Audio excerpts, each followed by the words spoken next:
This is TWiT.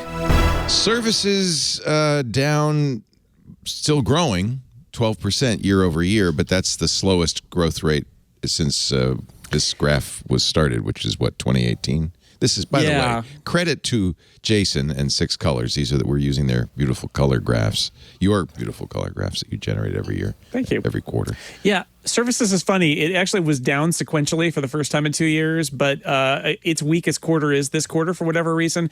Apple ascribed a lot of it to softness in the ad market, which I think is really interesting. An analyst tried to do the whole... you know, you guys are doing app tracking transparency, which makes it hard for Facebook to do ads about apps. And so you get to do all the advertising inside the App Store, which is a first-party ad, but you make money with it, which, you know, Tim Cook basically didn't answer because there is no answer because it's the right. It's true. Yeah, it's absolutely true. So, but they did say that one of the reasons services was down was because of that revenue. They're increasing where they're putting ads, right? They announced that this week. Yeah, there's new ad spots as well. So, and it's like we talk about services and everybody thinks, oh, it's Apple TV Plus and it's Apple One and it's Apple Fitness and Apple News. But part of the services container is search ads. So, what's the biggest portion though? It must be the App Store. Yes. I think so. Yeah, I think so. I mean, they don't break it down, but it has to be. And maybe this is this. And Apple Care too. Apple Care is probably making a lot of money. This might, okay. So if you can't sell Macs, you can't sell Apple Care. So maybe that's part of it. I would bet though that recession, or we shouldn't call it recession, inflation. I don't know what it is. Macroeconomic. There you go. Issues. Cocktails of headwinds are definitely impacting the App Store. Don't you think people probably are spending less money in the App Store? You know, when times are tight, you don't go out and buy 300 Simpsons donuts. I know for a fact. I will say that looking at that number, I thought about it this morning while I was looking through that. And one of the things I noticed is I'm not buying very many apps. Yeah. And I was trying to think, I'm buying way less. And it actually, for me, and I don't know if I'm, canary in the coal mine or just crazy, probably both. You're the crazy canary in the coal mine is what you are. I have become super sensitive to subscriptions. And so if I see an app and it's going to have a subscription, I just don't download it because I'm like, oh, I can't add another monthly fee, and so I think this idea, and Apple pushed it. Apple pushed all these developers to go to subscription because, and I get it. I get that they make more, they have a stable income. They can pay for their bills and they can do all those other things. I understand the model, but as a user, I'm finding that I don't want to play anymore. And it has to be really good. And what I do now is I'll install it, I'll sign up for a subscription, and I immediately cancel it. So I wait one day. I don't know, I'm superstitious. I wait one day and I cancel it so that it will go away if you don't use it. If you don't pay attention. If I don't use it, it's just going to, if I don't pay attention, it's just going to die at the end of the month. So then I'm only paying for that one. Yeah. And it's just, I do it for everything. And then I just re-up. And then if I can't use it, I just re-up it. I renew it. But then I delete it again. Like I just go, so I look at it as I'm paying for the use of it. It's a onesie, twosie, one time only. Yeah. Because otherwise, if you don't, now that I will say that's also why I'm very sensitive to Apple losing control of the App Stores, because I want that central place. And I'll tell you one thing. Anybody has any kind of subscription outside of the App Store? No way. The only one that I pay for is Audible, but I'm like, I am not touching anything because I can't manage it. Like I can manage it inside the Apple App Store, and I can't manage it outside the App Store. Yeah, I think you might be right. We talked about this on Sunday, didn't we, Jason? About subscription fatigue, and I got a lot of email and comments from listeners who said, "Yeah, subscription fatigue is real," and I don't know if it's related, but you see streaming services. Peacock had 0 new subscribers this quarter, for instance. Well, I think people are starting to they have to start making decisions. Like I'm looking at all the streaming services I have and looking at it going, well, do I need all of these? And I've started turning some off. I never signed up for Paramount because I was like, you're too late. Like I'm already full. Oh, but Peacock. So that's the problem. Yeah, but Peacock, you're too late. I'm not going to do that either. And so, but it's all hit driven. It's all hit driven. Well, and you have just enough hits. The funny thing is, like, there's like Netflix. I'm always like, I'm gonna get rid of them, and then I'm like, then I forgot about them. I didn't even have Netflix for like 3 months, and somehow I changed my credit card. I had to change my credit card or whatever. Anyway, I think that's why Netflix is in trouble because they haven't come up with a new hit series like Stranger Things. They're pushing this Gray Man now, and they're hoping this will become the next big thing. No Gray Man interest. I am the target. Like I am the target audience. Like if you're like, I'm the guy that watches. You're the crazy Man on canary Fire, in the Jason coal mine. Bourne. We've established Jason it. Bourne, Yes. Jack Bauer. I'm all in. Like that's my I kind love of movie. those kind of movies too. And it was real. The dialogue was embarrassingly bad. Some of the action scenes were way over. I mean, like over the top in like too under. So there's this thing that people do that is too undercranked. So it feels like it's going way too fast. They do it to add more intensity, but if you undercrank too far, it just feels like a cartoon, and People that's what are it felt like. running around. Yeah, like just things like doesn't feel accurate anymore. And it's like the Russo brothers, and this is the problem that all the streaming networks have: is they hand off all the control to the producers or the showrunners or whatever it is, because they're so happy that they're there. And so they got the Russo brothers they worked on Avengers, and now Netflix gets to do a movie, and they said, here's $200 million. Yeah. Do whatever you want. And the Russos did something with it. I think this going back to Apple, though, this also has something to do with something we've talked about as Apple started to win awards, that producers right now, if you're a content creator, you're getting money thrown at you from a variety of places. You're going to look and say, well, will my movie do better on Netflix or Apple TV Plus? Right. Guess what? TV Plus, right? They're behind you.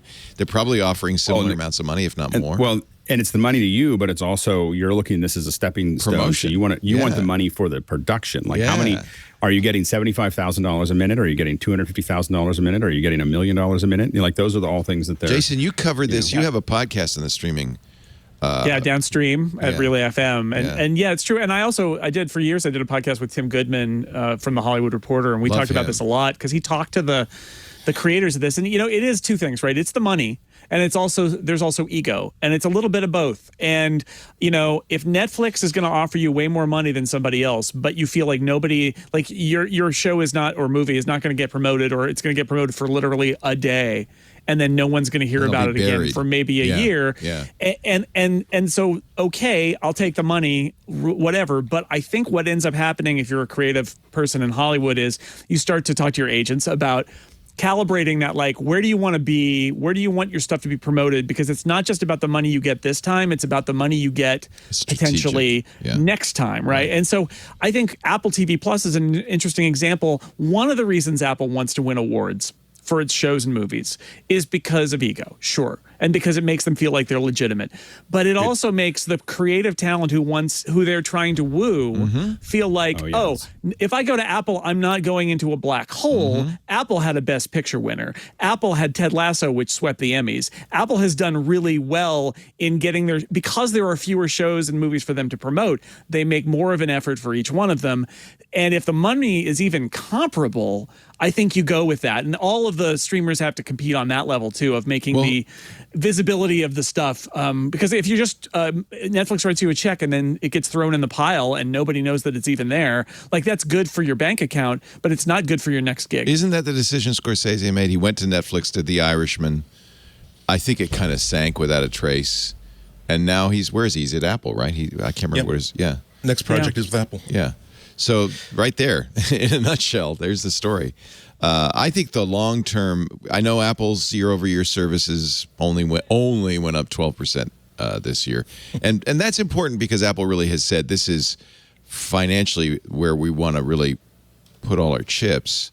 I still think that long term benefit to them is going to be great. And if you are going to be in a crunch where people have to reduce subscriptions, the Apple One subscription seems like a no-brainer, right? One thing, you get all really that stuff. Easy. It's like Amazon like Prime. Yeah. Like Prime. And they're playing a different game from everyone else. They've got a bundle, and they're doing a whole bunch of stuff, and they're really concerned about their ecosystem rather than any one specific thing. Netflix needs to make money on Netflix, and HBO Max needs to make money for Warner Brothers Discovery, right?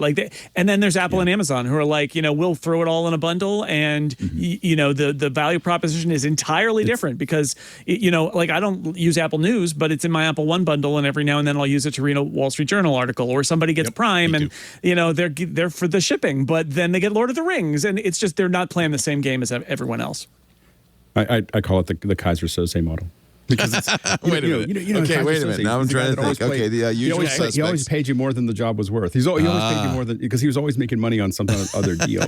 Like he was always, it was never like a straight on, like I'm going to buy something and sell it for a markup. It's always like it's aggregated across a whole bunch of things. That is exactly what it is. And in fact, something that we also talked about recently, Leo, is that the Apple rumored to do more sports rights. They got the MLS. Yes. They might get NFL Sunday Ticket. And it is the Kaiser Soze model, which is, the NFL could do their own Sunday Ticket. They've already got a product called NFL Plus. They could roll it in there and charge for it. It would all be direct. There'd be no middleman to come right to them. But they don't do it because there's somebody else out there who's playing a totally different game, and they're willing to pay more than it's worth because it's Apple or Amazon, and those are not coincidentally the two companies that are rumored to be bidding for NFL Sunday Ticket. And in that other game, getting eyeballs from people who watch the NFL in America is worth more than the money they give them for it. And so, it's hard to compete with Amazon and Apple for stuff like that because they're not playing the same game. And if Apple ends up with NFL, and then they get to use MLS as a proving ground for high frame rate, AR, VR. Like MLS is a I believe that taking over all of MLS is going to be great for MLS. Major League Soccer, which is the U.S. football league. So Major League Soccer. We have a soccer league in America. Surprise. Yeah. Well, and you're right. Actually, and Alex, I'm glad you mentioned that because that's one of the things. I know the deal came in very late and there was a lockout in baseball, but their Friday Night Baseball deal, that's one of the things that disappointed me about Friday Night Baseball, and that I hope maybe over the off season they will put more money into, which is I'm disappointed in it technologically. I feel like Apple could do a lot more to push, 4K, a higher frame rate, and changing it to not feel like it's just a cable TV baseball broadcast imported into Apple TV Plus. Well, and the problem, they haven't done that yet. Because they're working with other broadcasters, they're not the only ones owning that game. For MLS, actually, that's not true. Friday Night Baseball, they own those games. They aren't anywhere else. They're being produced by MLB Network. That's the problem. They're produced by MLB. On cable. That's the problem. If Apple comes in and says, okay, now we're going to use a different kind of camera, higher frame rates. You know who's doing that sort of is USFL. Have you watched any of the U.S. Football League games?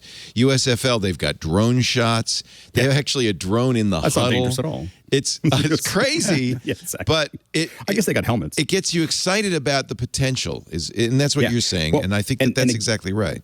And then suddenly Apple is delivering something on their platform because everybody in sports is looking at 120. So like there was a tent in Japan, and the Japanese are really interested in 120.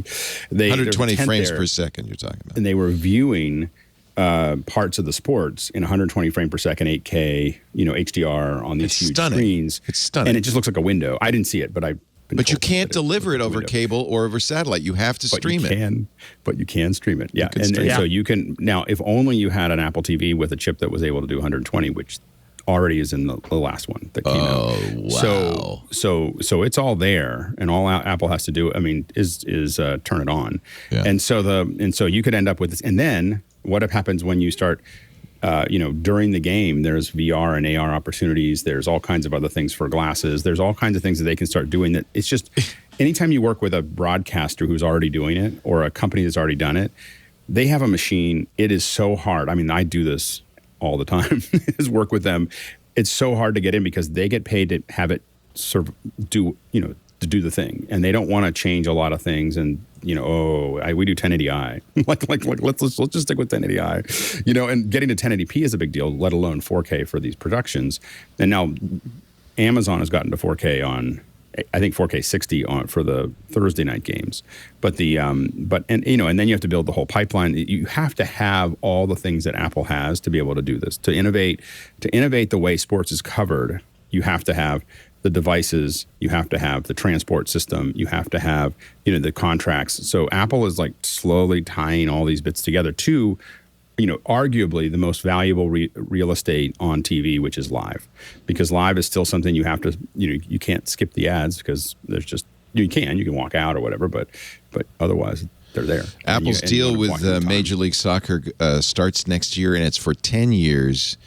Yeah, and it's 100% exclusive. And it's everything. It's everything. They are producing with the league. They're producing every game. It won't be somewhere else, so they can really push. So you got to figure this is unlike the Friday Night Baseball. This really, I think you're right, Alex, is the opportunity for Apple to shine and show. They have a lab for the next 10 years. That no one's going to complain about because MLS wasn't getting that much coverage. Right. They weren't getting that much TV distribution. They're going to be in it. They're going to be. It's actually going to make me want to subscribe to MLS. Right? Oh, absolutely. Well, it's going to come with your. Oh, it comes with Apple TV. You won't have to subscribe. No additional cost. Yeah. I bet. No, that's not true. That's not true. They're actually going to have free games. They're going to have games that are for Apple TV Plus subscribers. But to get everything, it's going to be like a channel, a package where you have to buy in. Or if you're an MLS season ticket holder, I think you get it. Yeah, for free. you actually get an Apple One account if you're an. But like if you did that with MLB or NFL, people would be out with pitchforks and torches, because they're taking away their thing and putting it on Apple TV. But with MLS, it's going to just expand that market dramatically for soccer, and it's brilliant for MLS because they need that kick in the butt,